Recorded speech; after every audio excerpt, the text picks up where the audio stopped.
All right, it is week 4, and this is the Beyond Unreal podcast. I am the White Dragon. And this is Sir Briz. Quite a bit of stuff happened this week.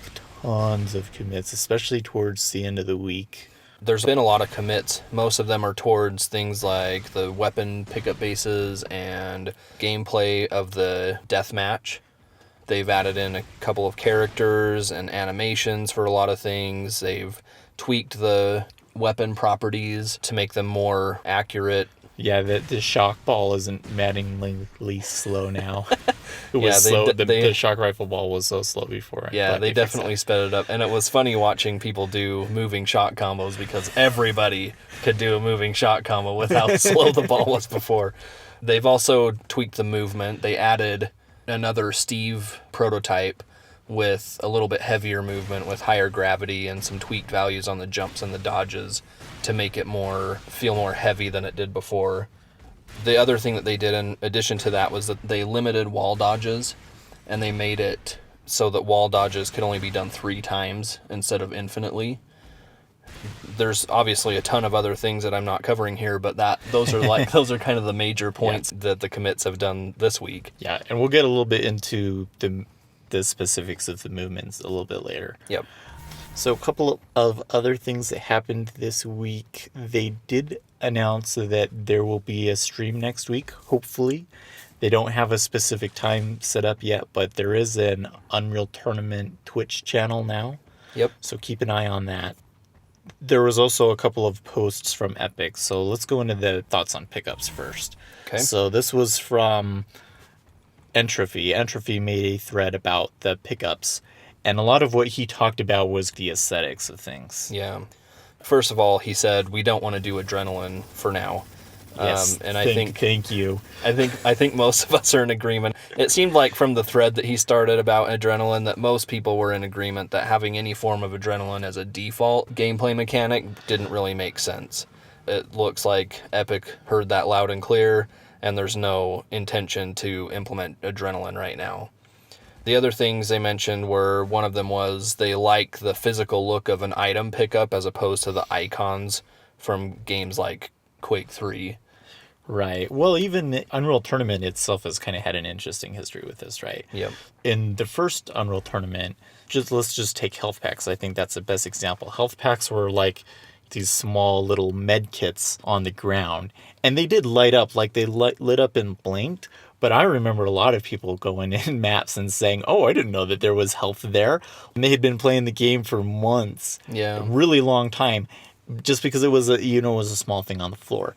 And so they recognized that problem. And in Unreal Tournament 2003 and 2004, the med kits were like these huge medical symbols that floated over the pickup base. It was still like a physical object in the world rotating, but it did kind of look cartoony, I think. Yeah. And so when they went into Unreal Tournament 3, where they were trying to make things a little bit more gritty, they kind of turned into these really cool looking spherical ball things. Yeah. And I think based on what Entropy said, it sounds like they're kind of leaning towards going back to something that actually looks like it's a medical kill. Right. And maybe health is a bad example for that, but you look at weapons, for example, Right. and they want to have a weapon actually sitting there that you pick up as Right. opposed to a representation of the weapon. Exactly. The example of the health pack is a good example because you can see a progression. Like in the first game, it was a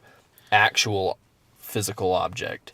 In 2K3 and 2K4, it was kind of like an iconic representation of a physical object. Like they made a 3D icon. Right. And in UT3, they went halfway between. Like it was kind of iconic, but it was also Right. a physical object. So I'm guessing that for things like health packs and power-ups, they're going to try to retain the physical object sense of it as opposed to the iconography, but I wouldn't be surprised to see them go with something a little simpler than the spheres with all the detail that they did in UT3. Well, I think there was a lot of situations in UT3, especially the sniper rifle, seemed to blend into the map really well sometimes. Yeah. Some of the things like the armor shards, it wasn't readily apparent to people what exactly they did. Yeah.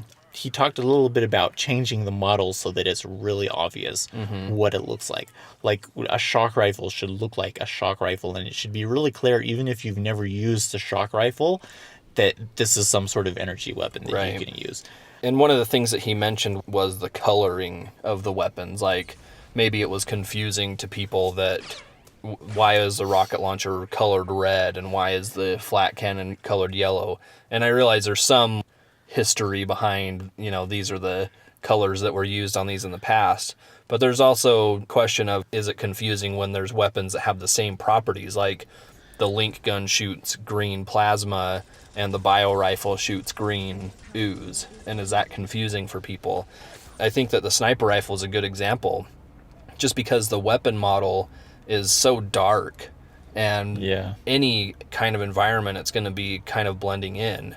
That's one of the reasons why I really liked the lightning gun, because it was so easy to color it. Ba has a thread where he made some drawings of a lightning gun and colored it, and I just love like the yellow popping out color of the lightning gun. To me, the sniper rifle is just such a basic weapon, and it kind of, to me, never fit really well with UT, and the lightning gun is something that for me fits really well. Yeah. So I kind of feel both ways. The sniper rifle in the original Unreal Tournament was the most iconic weapon in that game. Even though the shock rifle is like the unique one, the sniper rifle is the one that everybody remembers. And when it went over to 2003, it was kind of cartoony. I think that the look of the lightning gun was one of the things that added to the flavor of it that people really didn't like. But you know what? The lightning gun is awesome. Yeah. They should bring it back. I was really disappointed when they went with the sniper rifle instead in UT3. Yep. I think that it's just a more satisfying weapon to me. Yeah. That little tss and their head goes off. I love it. Yeah, and the other aspect of that too is just that it's more of a unique type of sniper rifle. And I think the cartoony thing was more about the actual model of the gun. The as model of opposed it to could be improved a lot. as opposed to the function of it. Like Boz is much more angular and more gritty, I guess. It was more logical progression from a sniper rifle as opposed to just some lightning shooting gun. If you look at the shock rifle in Unreal Tournament 99, one of the things that I always remember about it was that it looked like it was like a prototype weapon. Yeah. Like it looked like this thing came right out of the lab. It wasn't like a slick thing, Yeah. Yeah, it was cool. I really liked that. Right. Back to Entropy's post, another thing that he mentioned was the models in UT3 were just so complicated, and it made them highly detailed and look great, but it also had the effect, like you were saying, of blending more into the environment because there was just so much detail on the weapons. Yeah, and there's a lot of things they could do about that, like special effects around it. There's been some talk about maybe making some sort of visual indicator about when the pickup is going to spawn again. So let's move on to the properties thread.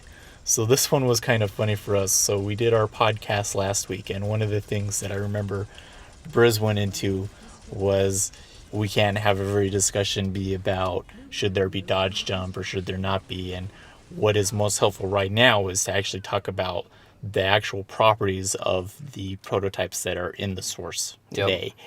And sure enough, the next day, Steve came in and made a thread that was, hey guys, what properties should we change? And we're like, oh no, we're already irrelevant. We're too slow. Yeah, so we're going to try to fix that this week. Yeah. But yeah, that was kind of an interesting thing, like Steve coming in and saying, okay, I've got my character ready for you guys to go in there and tweak and tell us what values you like. And I guarantee that they're going back and using some of those ideas to further iterate on Steve's character. In fact, if you look at the heavy character, you can see that he took people's ideas on increased gravity and threw them into a character prototype so that people could try out Epic's idea of a heavier character in the game. Actually been a pretty interesting thread to see what some people's ideas are, but it is also a case where a lot of people are coming in and saying, here's some values I like, and they totally change the dynamics of the game, and it's really challenging to be like, oh, well, that's a great idea with this. Yeah, well, and so one of the significant things that kind of happened there was this whole thing with the multiple wall dodge. Yeah. So Hypno went and posted a really great video of him dodging all around that level like it was nothing. Yeah. And I mean, everybody knew that you could get into strange places with dodges, but Hypno was the first video that I had seen that really put it into perspective that, like, this is what competitive play is going to look like. Mm-hmm. I know a lot of people really like that. It seemed to me like Hypno liked that. And it looks fun, but at the same time, you know me, I don't like Quake. I think Quake sucks. And I don't want Unreal Tournament to be anything like Quake. If you like Quake, there's a lot of other really great games in development that you should look at. It's Unreal Tournament's not your game. Yeah. You know, they posted that, and sure enough, like next day or so, they nerfed it. You can only wall dodge 3 times, I think. Yeah. You used to be able to get a decent amount of vertical height out of it, and they kind of killed that vertical height a little bit too in the latest prototype. I think this is exactly what Epic was looking for when they decided to develop UT this way. They wanted to have the game out there where people that were 100, 1,000, 1,000,000 times better than them at the game could go in and show them all the problems with the ideas that they had. I'm sure that several people on the Epic team thought, yeah, infinite wall dodges, that sounds really cool. It'll add another element of depth to the game. But then they saw it. But then Hypno comes in and says, haha, here's what you can do with this. This is awesome. And they go, oh, yeah, maybe that's not such a great idea. Yeah. So another thing is we posted our own video. We've been having a lot of discussions just between ourselves. And one of the things that I've noticed, because I've been playing a lot to get stock video for our podcast, and the thing that I notice in Unreal Tournament 99 that I don't notice in the other games is the bots just zigzag back and forth like crazy. Yeah. It's a lot harder to hit people with the sniper rifle in Unreal Tournament 99, for me at least, than in the other games. A lot of things have been going on with the prototypes. I haven't tried to make my own prototype yet, simply because I don't actually know what it should be yet. I don't 100% understand why it feels like that. Yeah. So what we've been trying to do is we've been trying to test it, because there's a lot of comparison about the engine values. Seems like the default walk speed between the different engines, all 3 of the previous games, are all pretty similar. Yeah. Unreal Tournament 2003 is a little bit slower. Yeah. The values are pretty close, because UT in hardcore mode at least was 400 run speed, and 2K4 and UT3 were 440. So they're all fairly close, and all 3 of them run at 110% game speed, so they all settle down to pretty much exactly the same speed. You can feel the difference a little bit between 400 and 440, but there's other factors to take into account, Right. like Field of view, eye height, character size, level size. All of that stuff has a distinct perception bias when you look at how it feels in an actual level. Right. Just as an example, if you look at deck in between the 3 games, it feels like you're running really slow in 2K4, but it's because the level is so much larger than the other 2 games.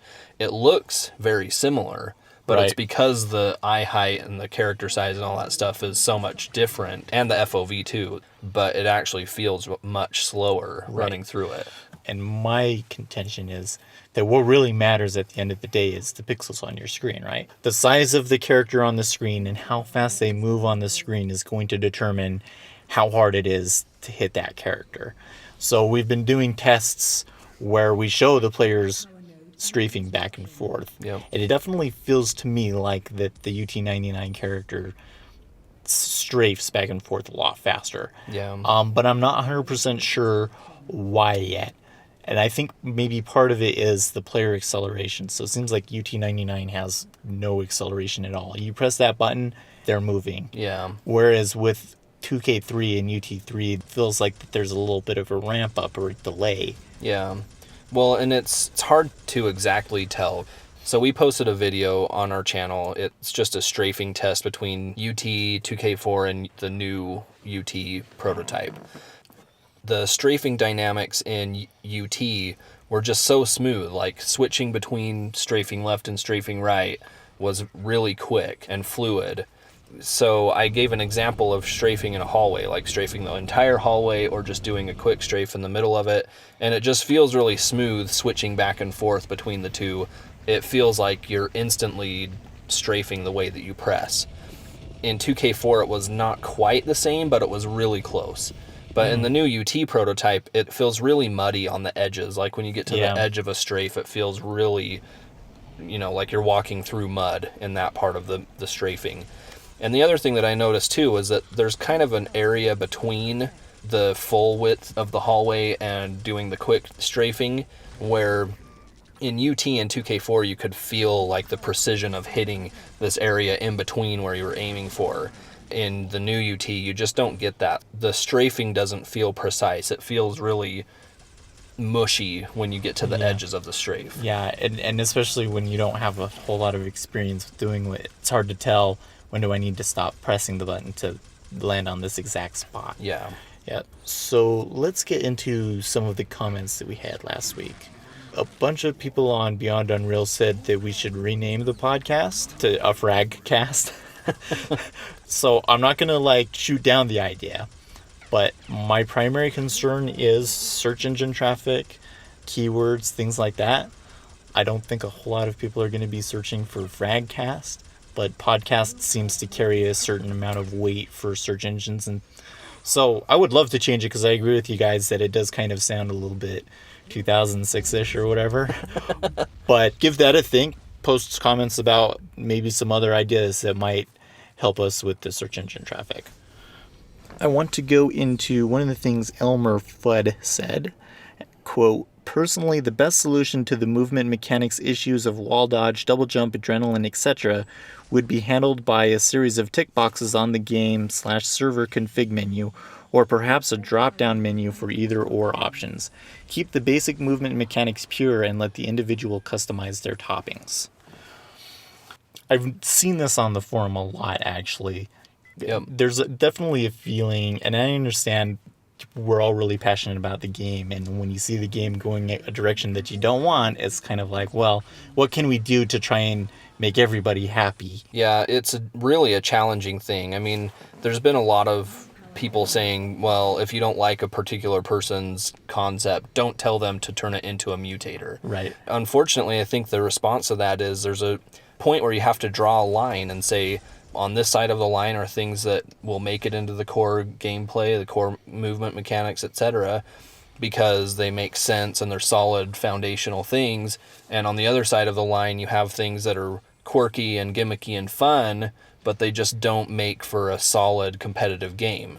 And defining where that line is a challenge, but I do think that a lot of the ideas people are presenting are on the wacky, gimmicky, should be in a Matrix monkey moves type mutator, which I personally love that mutator, but they don't belong in the core game mechanics. So one of the things that I think is a really good decider for at least me is that one of the things the community really wants, and Epic has said that they want to include for the competitive gamers, is matchmaking, ranking, leagues, etc. Right? If you're going to have a league, you have to have a rule set. Yep. That everybody is playing by the same rules. Yep. You have to make a decision. There's not going to be able to be a league for every crazy combination of options out there. There's not going to be a league for every mutator. They might not have the infrastructure to support having leagues for custom game types, right? Yeah. We have to make a decision about what the movement is going to be, because that's going to be the movement that's used in the league. Yep.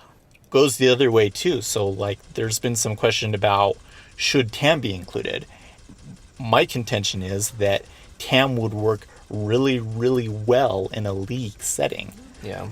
Therefore, it has to be included if we're going to have a league for it. I think everyone knows that I'm not a huge fan of TAM because I think it killed the 2K4 community when it was already dying. It pretty much divided the community that was left over into the group that liked TAM and the group that hated TAM because it ended up somehow on every server. But that doesn't mean that the concept is bad. We talked about the other day how TAM is like the good version of Last Man Standing. Like, Last Man Standing was a worthless game type that nobody cared about and everybody hated, and so nobody ever played it.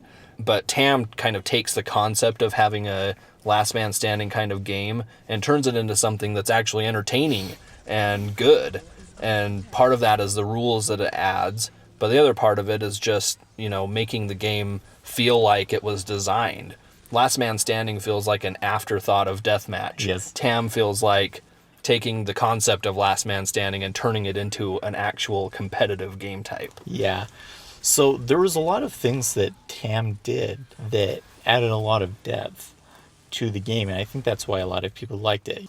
Arena FPS at its core is really reflexes and shooting things. Yeah. But TAM, when you have two teams and everybody only has lives, then you have to think about the strategy of where in the map we're going to go. We're going to try and meet them at this choke point. It introduces resources. There's adrenaline. You only get adrenaline from killing people. Therefore, the amount of adrenaline that a team can get is limited, and you have to manage when you're going to use that effectively. Was depth that UT is missing in some instances. And this kind of brings us to our next topic, which is XMP. So a lot of people started talking about Onslaught and XMP and how XMP really added a lot of depth to the vehicle game type thing, right? Yep. Well, I played a little bit of Onslaught today, and it just kind of reminded me of all the things I didn't like about it. So when I go on a public server, it's not really difficult. And part of the problem was that there was a lot of really strange imbalances. Like if you get a shock rifle, and it kind of sucked that a lot of the default maps, every weapon locker had a shock rifle. Yep. And so anytime you got in a vehicle, everybody on the map could hit you with their shock rifles. Yep. And even if you weren't in a vehicle, everybody on the map could hit you with shock rifles. Well, it's kind of funny because it reminds me of when UT 2004 was coming out and people were like trying to tell Epic, well, people are just going to shock rifle the Raptor out of the sky. And Epic tried to say, no, you're never going to see anybody shooting anyone out of the sky with a shock rifle. And what happened when the game came out? Everybody was shooting this stupid Raptor out of the sky with a shock rifle. Like, the thing is useless because the shock rifle is too good against it. That's just one example of something in Onslaught that wasn't thought through properly. And they tried to fix it in UT3, and maybe they did, but I think in UT3 they kind of went overboard. They imbalanced the vehicles to try to make up for that in UT 2004. In the servers that I'm playing on lately, they have maps that don't include the shock rifle, and there is an MOTD that says that if you are a quote-unquote hit scan pro, that you'll be banned. But another thing is with the vehicles, some of the vehicles are really powerful, especially that Manta. I mean, it's really easy to run over people. And that was the question, like some people have been saying, vehicle game types and classic deathmatch kind of require different movements. Yeah. Which brings us to XMP, because the XMP solved a lot of these problems. Yeah. If you think about it, in 2K4 Onslaught, one of the problems is if anybody has a shock rifle, there's no use to being in a vehicle. But if nobody has a shock rifle, then the Manta and the Scorpion and the Raptor are insanely powerful. And I remember people flattening me in the Raptor all the time because I just didn't happen to have a shock rifle to shoot them. And a good example of where that was the case is when somebody's power core was down, ready to be shot. Everybody would converge on that spot, and somebody just come in with a Manta and just flatten everybody, just kill after kill after kill after kill, taking people out right there. And there was no way to get away. The movement didn't allow you to get away from that vehicle. But that's something that XMP kind of solved because they did have kind of a dodge jump concept in XMP, but it was because you had a jetpack, and whenever you did a dodge jump, it was a dodge and then a jetpack boost, which sent you kind of high up in the air. So if there was ever a Raptor, which in XMP the Raptor is kind of the Jeep, the buggy type vehicle like the Scorpion, whenever there was a Raptor coming, you could easily avoid it. You just dodge jump and the Raptor would go underneath you. It was easy to get away from the vehicles, and I think that's an important part of the balance. The other thing in XMP is that there's only one class of character that's super effective against vehicles. The other characters can shoot vehicles and they do damage to them, but there's only one that's effective at taking out vehicles. I think that leads into another point, that class structure in XMP also kind of solves the balance problems. Right. In Onslaught, the problem is if there's a shock rifle on the map, everybody has the shock rifle. Yeah. Or everybody has the lightning gun. In XMP, only one class can have that. Yeah. And you're limited based on which class you are, on what roles you can fill. Whereas in Onslaught, you can always play every role all the time. Yep. And there was cross-pollination, I guess, in XMP.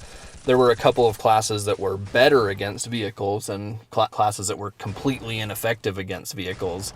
That struck a balance with the vehicles. The vehicles weren't useless, and they were good in certain circumstances, but it wasn't always useful to be in a vehicle. The other thing, too, is that there was other things to do in the level. Like, you had to be getting power. There was resource management, which there really isn't resource management in Onslaught. It's just you take the node and you get more resources. Yep. Whereas in XMP, you had to maintain control of generators, and they gave you resources, and you could choose to use those resources to do things. Yep.